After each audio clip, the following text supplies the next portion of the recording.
We'll start with Mike and then go to Ryan.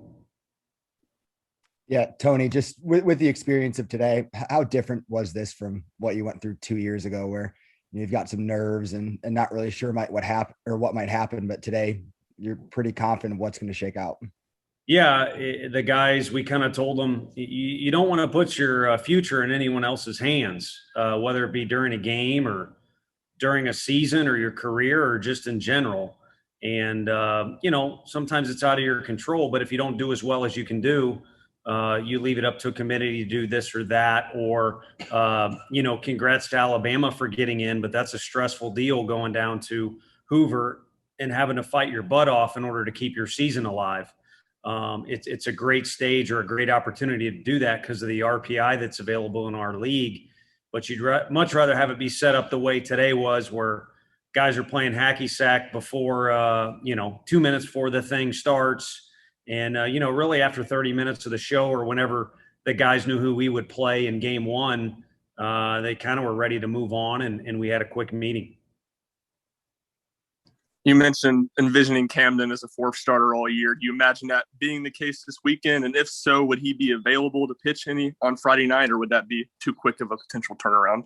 Yeah, no, I think for step one, I think Camden needs to be available right away. I mean, the most important game in everybody's season is the first one that's coming up this Friday. So for us, when we go into that game with Wright State, we'd like as many guys as available. You probably want to hold back your starter for game two so he can prepare properly. But we're in that time of year. So starters need to be ready to relieve, and relievers need to be ready to start. All right, we'll go to John next and then Troy. Coach, certainly some familiarity with the field. One team you played last year, another team 2 years ago in tournament play, and a lot of momentum coming from the ACC. What do you think of the three teams that will be here? It's the same as our theme all year long.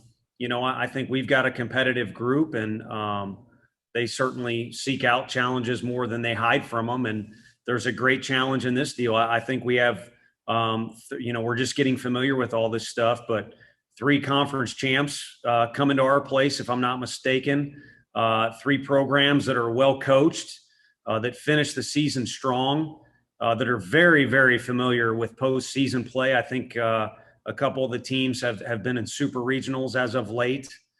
So easy stuff for you guys to write about, and clearly a group that, each of us will have each other's attention. You can kind of only focus on the team that you're playing the first game, but you'd be remiss if you didn't look at all 4 as a group. I mean, heck, we pass each other on the field during the practice sessions.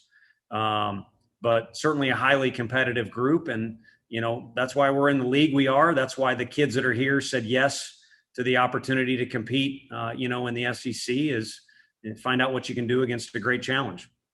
We'll go to Ben next. I thought so, yeah. Tony, I got 2 questions for you specifically about those opponents. One, you've played Wright State last year. Obviously, Liberty was the team that put you in the losers bracket in 2019. I guess as a coach, how do you balance those emotions with a team that kind of seemingly finds motivation out of the smallest things? Yeah, I think this time of year, if you're not motivated close to your highest extent, 5th gear, however you want to phrase it, you kind of need to check your pulse a little bit. These kids all grow up dreaming about this tournament and, the possibilities that can come from it. So I think if anything, it might be the opposite. You might need to temper some of those things. Maybe not exactly the opposite of what you're saying, but temper those things and just go out there and play ball. But with each new day, kind of like we just experienced in Hoover, whether it's the opponent, the time of day you play, the circumstances, the situations that pop up in the middle of the game, those can dictate, some things as well with your team. And I think it's important for our guys to manage those situations as they pop up. So, as it relates to the teams, having played them in recent times, there's some, we played Liberty on a Tuesday going into that regional in North Carolina. So there's a scouting report, there's an outcome, there's things that tie into it. But at the same time, we're a different team than, the Florida team that we just played. I mean, Leftwich is one of the best pitchers in the country right now. He was not that at our place. So just an example that pops into my head that teams evolve as the year's going on, much less year to year. So while there's still some familiar faces in each of the lineups the last 2 years with those 3 teams, these teams are all the 2020 teams that have gotten to this point. And then 2, how do you evaluate a team like Duke that seemingly lost every major series it played in conference play, but is now winners of 12 in a row and kind of comes into this regional red hot? Yeah, dragging from that same theme, that you can be a different team as the season evolves, and a guy may figure a thing out or two. So you got to look at that. On the opposite end of that spectrum, the regular season is the regular season, and then you kind of almost begin a new section, or almost kind of a unique little season unto its own with your conference tournament. And both of those are now over with. So we'll leave those in the past and hang our hat on the accomplishments that have taken place during those. But we'll also kind of start anew and have a blank slate for this regional that we've kind of been envisioning or dreaming about on our home turf. Yeah, Tony, I'm just curious, as you were driving back last night and maybe going through Chattanooga, once the emotions have kind of rubbed off or whatnot, and did you learn anything new about your team this week in Hoover? And what do you take from that going into this weekend? Just where are you at mentally in regards to kind of what you're thinking about your team heading into this weekend?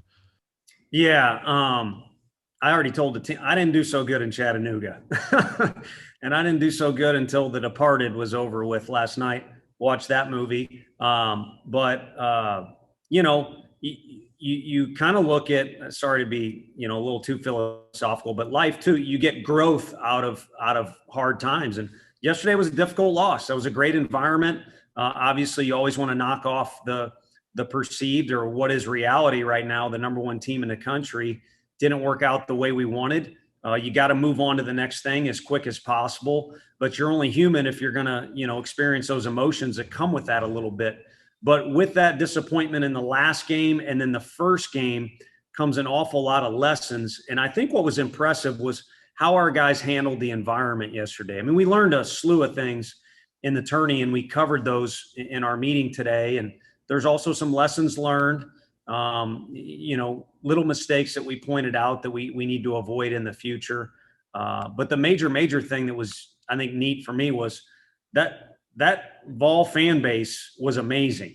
And I don't want to get into a tit for tat with Arkansas, but their fan base is always great there. Ours matched it, or it seemed to be kind of be 50-50 or whatever it might have been yesterday. And it made for an incredible stage. I mean, during that anthem yesterday, I felt like, Ray Lewis. Obviously I'm not, but I felt like a middle linebacker that could rip somebody's head off, as did our players and Arkansas's guys. And for our guys to handle all that and play well for most of that game, I think was a good point, because that stage is going to become familiar here, starting with Friday. Loud crowd, a lot to play for, and all that good stuff. We'll go to Troy next, and then back to Mike. Tony, how much fulfillment is there in you and these guys that you've kind of built this program up to the point where you can host a regional? You have the potential to host a super regional and anything that comes after that. It's great, but the pandemic has messed with my mind. And I think it's actually maybe helped our guys, or at least it's helped me. And I'm kind of I'll believe it when I see it mentality right now. So for now, this stuff is important. The show was fun for our guys to watch. We fed them, but we kind of had to get unpacked. For now, it was kind of get all the riffraff out of the way, for lack of a better phrase, today. And then, when Tuesday rolls around, getting back to practicing will be fun. It'll be on our field. We'll get back into our routine. And I think we'll prepare, hopefully with a little bit of edge to us, because we didn't finish on the note that we wanted to down in Hoover. So then we'll worry about the next day, and eventually, however many days there are between now and Friday, when there's a lot of orange in the stands and we have our national anthem here, that's when I'll be excited about the vision that we had for this regional. Yeah, Tony, I have 2 questions for you as well. Just first off, do you have any early thoughts on how you might line up starting pitching for the regional? Yeah, I mean, we've got we didn't want to mess with Chad or Blade in yesterday's game, and like I kind of mentioned post game, even kind of messed up the Hunley strategy a little bit. But the one thing we did come away out of Hoover with is you can't say that we overtaxed anybody. So we have everybody available. We will line guys up for this is where we think we'll use you. But I think before we commit to anything, we'd like to let everything settle down today, have conversations as a staff, also have conversations with our players, and then put a plan into play. And then secondly, with being at home, what are the upsides for players with routines, and are there potential downsides just to being at home and maybe outside of the environment that you might normally have in the postseason? Yeah, no, I think for our guys, there's a sense of familiarity and comfort. You get to sleep in your own bed. You always talk about control the things you can control. Well, you can control a lot more things when you're in your own environment. So I think we'll be able to do that. At the same time, we'll be restricted just like the other three teams. I've cautioned our guys. When you get to Hoover, it kind of gets down to, hey, you can do this, but you can't do this. Well, when you get to an NCAA regional, you can multiply that by about 3. You can stand here, but you can't stand here. During a rain delay, you have to stay right here. So again, important for our guys to manage.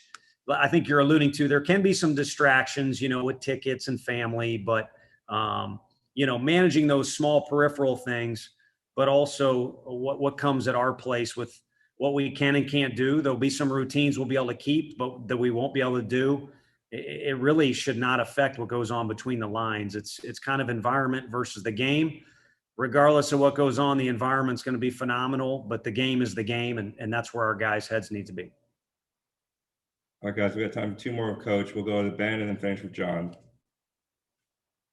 Yeah, Tony, I was just curious about kind of the progression of the program. I know you're not big picture right now, but 2 years ago you did just talk about maybe being a little nervous during the selection show, and not a lot of nerves today. Can you just speak to kind of how far the program has come and what it meant to you to be able to host a regional and potentially a super regional, and how big has that been for recruiting? I know you can't talk about individual prospects or whatnot, but just in general, how big has this been for recruiting? It's been a boost, but I'll tell you, the number one, if you were to go trending topic, I've said this before, the number one thing that's going on right now is the kids that we're visiting with or that are committed to us are seeing the environment that we're playing in. And I think we're playing in that environment because guys like Q and Josh develop our players, and that's helping the environment get better. But also we're fortunate enough to be at a place like Tennessee where the environment's off the charts, whether it be yesterday or even more so the home games we've had, in recent weeks here. And they're seeing that. And that can really add to a kid's experience when he's in college ball. It can also prepare him for the dream of what is Major League Baseball, after this. So I think that's huge. And then you talk about progression. Self-belief was a big thing when we got here that kind of needed to be transitioned. And we now have a lot of guys that believe in themselves, and the proof's kind of in the pudding. I mean, gosh dang, Kevin Kopp's pretty difficult to hit, but our guys have at least stood in there well and done some damage against the guy. I've kind of listed off other things when I was at Hoover. The bottom line is the league prepares you. And if you can hold your own in our league, there's no reason you shouldn't believe in yourself or your team. And I think that's a spot we're in right now. So that certainly helps. Postseason's got a different viewpoint. I don't think our guys really knew what it was about a couple years ago. And now they're more familiar. And we talked about, hey, the regional over in Chapel Hill didn't go as well as we wanted to, but, we were in the final, and it'd be a lot easier to play that final on our home turf. And here we are. One of the things that really stood out watching the selection show is how different conferences had different plans. And there's one team that made the field that didn't even play 40 games. You guys have played 61 games, every game that you possibly could. And I'm just wondering, what do you think it means to your team that it's had the routine that it's had now for 15 weeks? And what does it mean that you've had the opportunity to get so much ball under your belt this season? It's been huge, John. And it's one of the reasons we were in the position in the league when we finished, why we went into that tournament. We just finished, incredibly confident in the amount of repetitions we have. We were the only team there that played 56 games. And, it just kind of was a thing that added to the environment of the building. Our guys were bitter about last year, and that's well in the past, but we were anxious to get as many reps as we could and help prepare guys too. I mean, you saw Christian Scott and Kyle Booker perform the way they did in Hoover. I don't think they can do that unless we can mix in, certain repetitions, like we did. Same could be said for a guy like Mabry and maybe some others. So it certainly helps. But the one thing that sticks out is we got all that baseball in, but Chad Dallas had an off week. Blade Tidwell was gradually brought along as a freshman. Will Heflin was a guy who came in, in the first few weeks of the year and established himself as a starter. We've mixed up closers. So I don't think we've really leaned on anyone or worn anyone down, including our catchers. So I think the routine and the repetitions have been there. And I also think, we're about as fresh as you can be as an SEC ball club going into this weekend. Thanks, Coach. Thank you, guys.